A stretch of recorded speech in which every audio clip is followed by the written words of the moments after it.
Jason, welcome back. Thanks, Dan. You're familiar with most of the major competitions, the CTFs, the forensics, the cyber defense. How did this start? Did it begin with war games? Do you want to play a game? In fact, it did. The first iteration of competitions we had were called war games. They were simple systems put on the internet, and individuals working either individually or in informal teams could scan those systems, find little flags, and solve little puzzles. They were called war games. And then in the 1990s, DEF CON started, and the DEF CON Capture the Flag competition, which I think continues to be one of the premier cybersecurity competitions today. How does someone play the DEF CON CTF? What skills do they need? How does it work? It demands a high level of skill. You know, I don't think most people understand that apart from the 6, 8, maybe 10 people that are on a team, depending on the format, on the floor competing, there might be hundreds of people in hotel rooms helping those teams.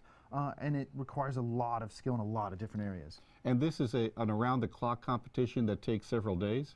It takes several days. They typically close the room at night, but you can be rest assured the teams are still playing. And on the other end of the spectrum, we have competitions now that students begin playing in 7th grade, Pico CTF and Cyber Patriot, which we've mentioned on the show. This is a really a cool way for kids to start getting hands on cybersecurity skills. But to play a cyber defense competition takes a lot of skill, doesn't it? It absolutely does. And you know, Cyber Patriot and Pico are great examples of how to get started. It's the spectrum of A to B. All these students will end up being professionals in technology. And the skills they develop in Cyber Patriot, Pico, the early defensive type competitions translate perfectly down the road. So in order to harden an operating system, in order to really know that you're securing a computer, that's a very valuable skill to learn, and especially in a competitive environment.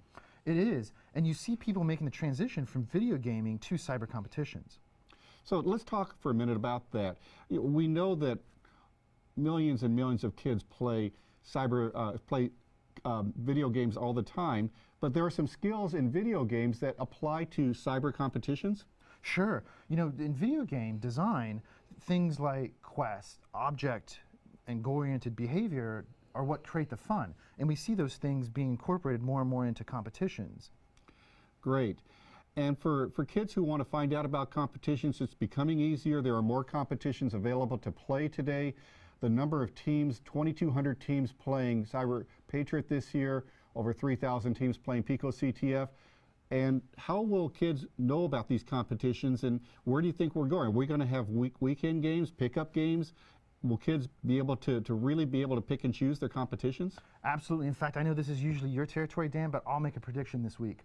I think within the next 12 months, we'll see enough cyber competitions cropping up that anybody that wants to play could play every weekend. Fantastic. Thank you, Jason. Thanks, Dan.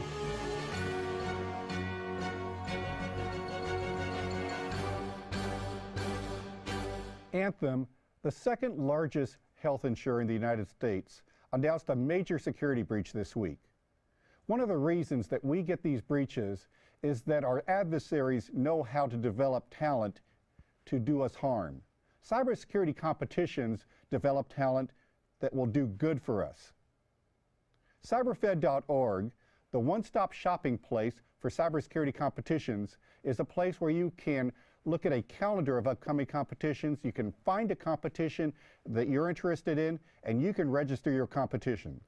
We want your competitions to get visibility because we know that cybersecurity competitions make a difference.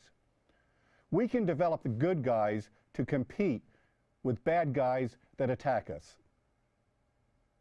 This is Dan Manson. See you next week.